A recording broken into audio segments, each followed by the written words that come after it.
Salut. Ah, il y a un cheveu sur mon objectif. Je vous retrouve aujourd'hui pour une vidéo qui va parler d'un sujet complètement différent de celui de la dernière fois, puisqu'on va parler de voyage, et plus précisément de voyage à Barcelone. Si je vous en parle, c'est parce que je suis moi-même partie à Barcelone cet été avec des copines pendant 4 jours, et c'était super, et du coup j'avais envie de vous raconter un petit peu mon expérience de voyage, comment ça s'était passé, pour que vous, après, ça puisse vous donner des idées si jamais vous partez à Barcelone. Alors évidemment, je suis pas une experte sur le sujet, hein. Moi ce que je vais vous dire là, c'est ce que j'ai pu voir en allant là-bas, c'est ce qu'on a pu constater, les problèmes qu'on a pu rencontrer, tout ça. Mais après, il y a peut-être plein de bons plans là-bas que je connais pas, il y a peut-être des particularités, des choses qu'on n'a pas forcément remarquées là-bas, mais ça vous permettra peut-être de vous aider et de vous donner des idées de choses à faire sur place, et ça vous aidera peut-être à préparer votre voyage. Donc c'est tout bénef. Pourquoi quand je parle, je tourne mes têtes comme ça? Alors moi, le voyage que j'ai fait là-bas, il était surtout axé visite, on n'était pas allé là-bas vraiment pour faire la fête en fait. Dans cette vidéo, je vais pas vous parler des boîtes, des bars, puisque nous on en a pas fait quand on était là-bas. Et du coup, si vous allez à Barcelone, je vous conseille de partir une semaine au moins si vous en avez la possibilité, parce que ça vous permettra de faire un peu de tout du coup, de faire des visites, d'aller en boîte, d'aller à la plage. Bon allez, maintenant on rentre dans le vif du sujet. Déjà pour passer vite fait sur la partie voyage, rien de fou, hein, on est parti avec EasyJet. Moi ce que je fais quand je veux comparer des vols, c'est que je vais sur Skyscanner, parce que j'aime bien ce site, je trouve qu'il est bien fait. Ensuite au niveau hébergement, nous on était en auberge de jeunesse. D'ailleurs je vous en parle parce qu'elle était super cool cette petite auberge de jeunesse, ça s'appelait la Casa Gracia. Nous on était en dortoir, donc on était venus à 4 copines et on était dans un dortoir de 8. Le petit déj était hyper sympa, il y avait des bons croissants, des bons pains au chocolat, du jus d'orange pressé. On le prenait sur une petite terrasse qui était super mignonne. Il y avait aussi des choses qui étaient mises en place pour les voyageurs qui venaient tout seuls. Il y avait des réunions, je sais pas combien de matins par semaine, où les gens pouvaient se retrouver entre eux s'ils étaient tout seuls et faire des projets ensemble. Bon après j'ai pas trop de points de comparaison parce que j'ai pas vraiment testé d'autres auberges de jeunesse jusqu'ici, mais j'ai trouvé que celle-là elle était super chouette. Ensuite pour ce qui est des activités, des visites qu'on a faites sur place, alors il faut savoir que là-bas il y a beaucoup de choses intéressantes à visiter qui ont été conçues par un artiste qui s'appelle Gaudi. Et Gaudi c'est un artiste qui aime bien s'inspirer de la nature dans son architecture. Il fait des choses très atypiques qu'on voit vraiment nulle part ailleurs et c'est super joli. Par exemple le premier jour on a visité les 2 maisons qui sont sur la Passeig de Gracia dont Gaudi est à l'origine. Ces 2 maisons donc c'est la Pedrera qui ressemble à ça, donc qui est très original comme vous pouvez le voir, et surtout connu pour son toit. En fait vous pouvez monter sur le toit et vous avez plein de cheminées qui partent dans tous les sens, enfin c'est assez impressionnant, on a un peu l'impression d'être sur une autre planète en fait. Ensuite à l'intérieur de cette maison vous avez d'autres choses, vous avez par exemple une reconstitution d'un appartement de l'époque avec toutes les pièces, salon, chambre, salle de bain, etc. Et la deuxième maison elle est assez différente, elle est très originale aussi. Elle est plus colorée on va dire, et là ce qu'il a fait Gaudi c'est qu'il s'est inspiré surtout de la mer et du monde marin pour faire sa maison, et du coup tout est dans les courbes, les reflets de couleurs, des déclinaisons de bleu, de vert. Le toit est assez original aussi puisque dessus on a une sorte de dragon, enfin ouais, il y a un dragon sur le toit. Voilà. Alors après ces 2 maisons, pour y rentrer c'est vrai que c'est pas donné, je crois que c'était entre 15 et 20 € chacune. Du coup c'est vrai que bon, si vous avez pas les moyens, regardez juste l'extérieur et vous verrez déjà des choses assez originales et très belles. Ensuite on a visité aussi, parce que c'est un peu la visite incontournable là-bas, la Sagrada Familia, qui est une basilique qui est aussi conçue par Gaudi donc. Et cette basilique ils ont commencé à la construire dans les années 1800, mais je sais plus exactement quand, donc je vous mettrai la date quelque part par là.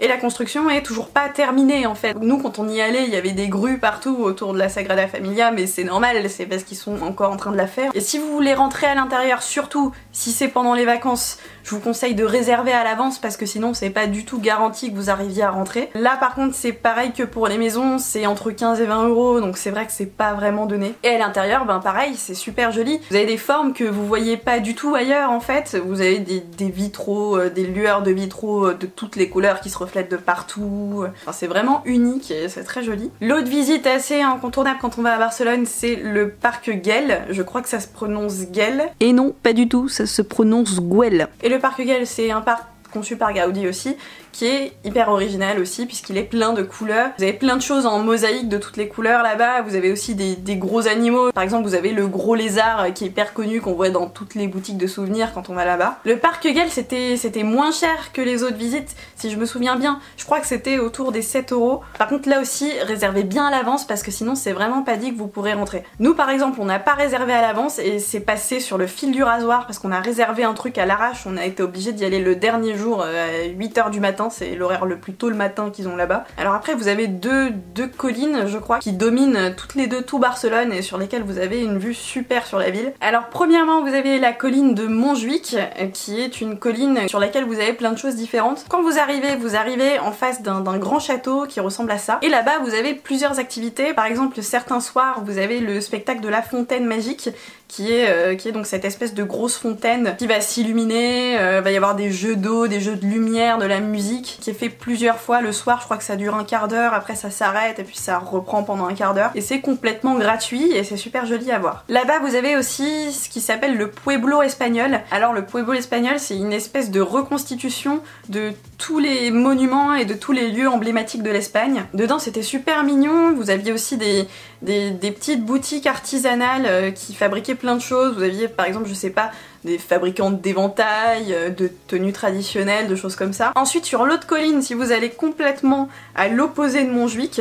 vous avez le Tibidabo. Le Tibidabo, je crois que c'est le point le plus haut en fait de Barcelone, qui est plus haut encore que Montjuïc du coup. Et quand vous êtes là-bas, vous pouvez monter dans l'église.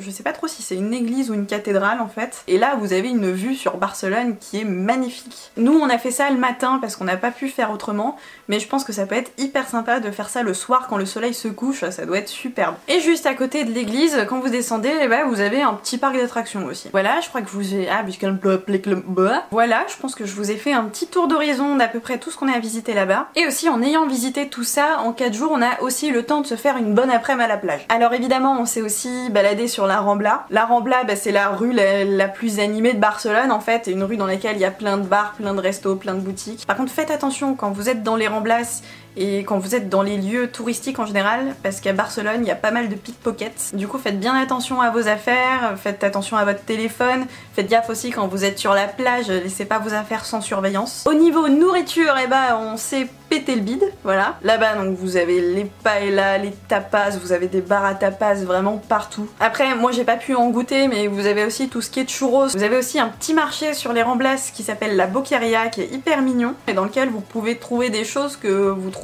pas ailleurs ou très peu. Par exemple vous aviez des gobelets en plastique qui étaient remplis de plein de morceaux de fruits, vous aviez des brochettes de fraises qui étaient nappées de chocolat. Après en beaucoup moins santé, healthy, tout ça, il y avait des cornets qui étaient remplis de charcuterie et de fromage. Aussi quand vous êtes là-bas, faites attention à l'eau du robinet parce que autant elle est potable mais en même temps genre elle a un goût de, comment vous dire, elle a un goût de tuyau en fer en fait. Ah, on sent bien les minéraux, dites donc. Du coup si vous avez vraiment soif, ça peut dépanner, mais prévoyez de vous acheter des bouteilles d'eau. Et j'ai pas parlé des transports. Pour ce qui est des transports sur place, nous on s'est surtout déplacé en métro. Là-bas vous avez des cartes pour prendre le métro qui sont vendues, qui sont valables soit 2, soit 3, soit 4 jours, soit une semaine je crois. Donc nous là-bas on s'est pris une carte 4 jours et ça nous est revenu pour 27 € et des brouettes. Nous quand on était là-bas, on a utilisé ça pour se repérer, donc le Lonely Planet avec la carte qui était à l'intérieur. Après comme maintenant il n'y a plus de roaming quand on part à l'étranger en Europe dans pas mal de forfaits de téléphone,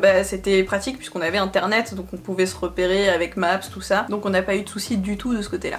Et je suis en train de manger mes cheveux. Voilà, je crois que j'ai dit tout ce que j'avais prévu de dire dans cette vidéo. Si vous avez des questions ou vous trouvez qu'il y a des choses qui sont pas claires ou autres, n'hésitez pas à le dire dans les commentaires. Si cette vidéo vous a plu, n'hésitez pas à vous abonner, à cliquer sur la petite cloche, tout ça, tout ça. Vous pouvez me suivre sur mes réseaux sociaux Facebook, Twitter et Instagram. Et moi je vous dis à la semaine prochaine pour une autre vidéo.